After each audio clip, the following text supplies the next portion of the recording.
Hey everyone, this is Alan Schimmel, DevOps TV, DevOps.com, here live at Jenkins World at our broadcast hub, right on the Expo show floor. And I'm joined by Bill McGee of Sauce Labs. Bill has been with us, I don't know, in a whole bunch of shows over the years, right? I just follow your your wake. Well, okay, we leave a big wake.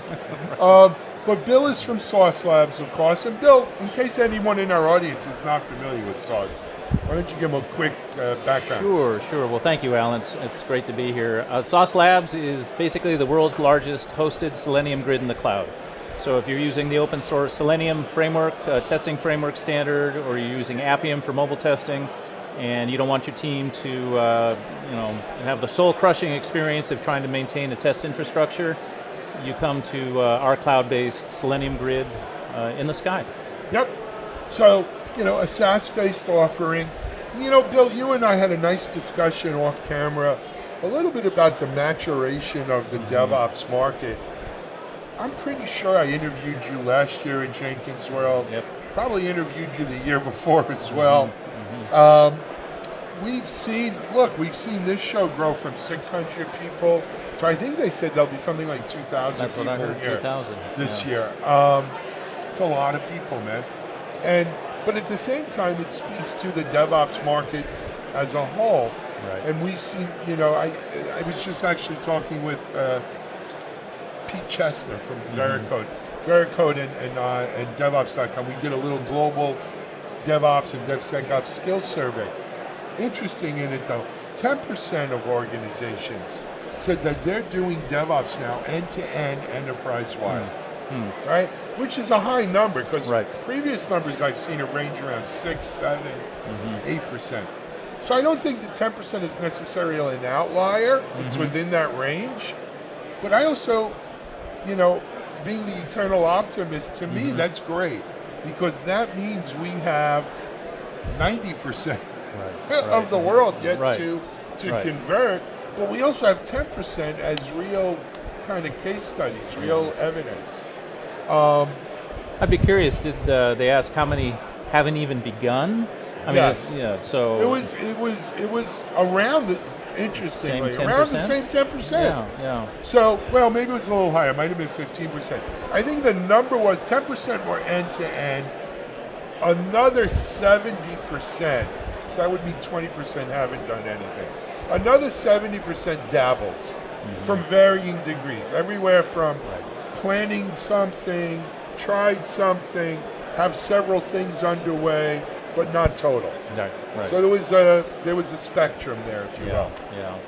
But Bill, what does that mean for Sauce Labs, right? You guys have been here almost since the beginning, right? Doing this. Well, one of the things we talk about is that we realize that because there's this continuum, and people are either on this part of the spectrum or they're fully recognized, is that they need help.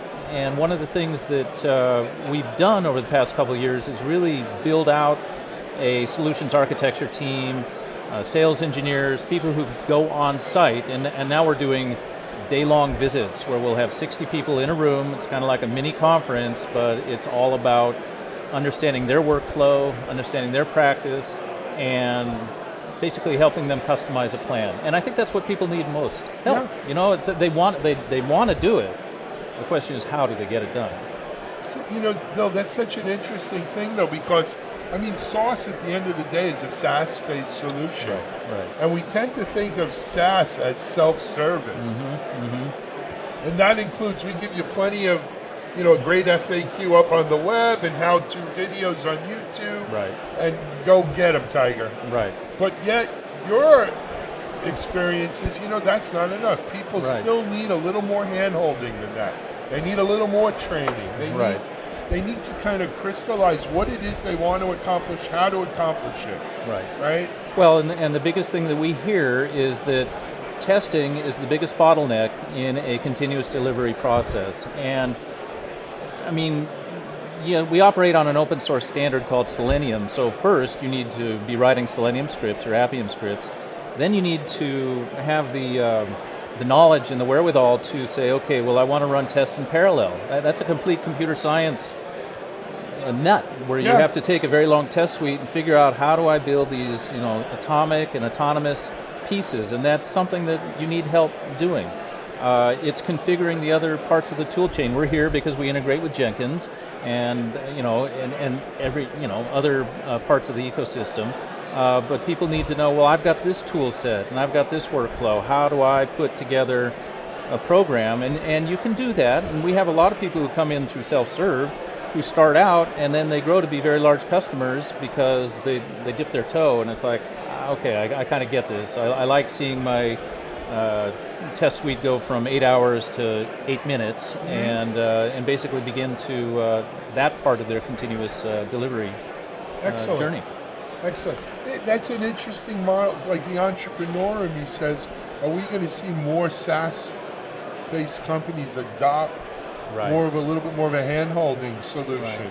I mean, because the alternative is sort of like the Salesforce model, right? Where you have a whole ecosystem of Salesforce consultants, right, who come in and kind of deliver that for you. Right, because I mean that's the model Salesforce has done, and we see a lot of this in the training. So there's Jenkins certification here, there's but that just gets you to a kind of table stakes. It's like, okay, now, but how do I really put this together for an organization, and particularly when there's so many different teams, and it's like, well, we run into it all the time where one team is using an internal grid, another team is using something else, a third team is using sauce, and really, whatever you end up standardizing on, it's going to be a better thing with knowledge sharing, cost savings. Hopefully you standardize on Sauce Labs, but really you've got to just kind of get the gospel to spread, and that's what we also find. Yeah. A lot of times we'll get the champion will be somebody who started on a self-serve plan. Yeah. And it's like, I want to try this out, and then they kind of spread the word. Excellent. Yeah. Well, Bill, so far, what do you think of Jenkins World this year? I'm kind of blown away by how much it grows every year. I think last year we were in Santa Clara, and it was a little bit more spacious, so it felt like it was. But here, like 2,000 people concentrated in one, 10,000 square ballroom. But there are rooms off. For the tracks and so forth. No, but for us sponsors, it's kind of a crush, and it's great, and it just shows the success that. The whole ecosystem goes on. It's interesting because actually this very same room here at the Marriott Marquis, room 7 and 8, is last year for the RSA security event. We put on a DevSecOps day, and we actually had this same room, not for an expo. We set up theater style. We had about 1,000 people here listening to people talk DevSecOps, which is exciting. And we'll be here again, I think, in April. Same room. Well, can I make a plug for SauceCon?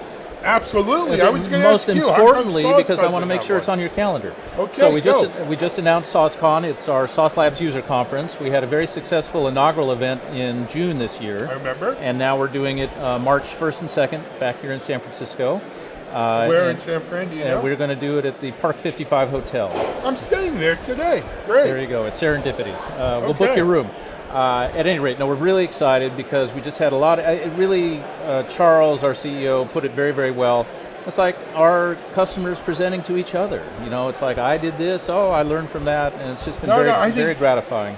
One of the things, Bill, and again, you and I have been around a bunch, one of the things I think I've seen us move from is sort of the generic conference to the user conference. Right. Sponsored by companies like Sauce. Right. And you can have other vendors, even competitors at these user conferences.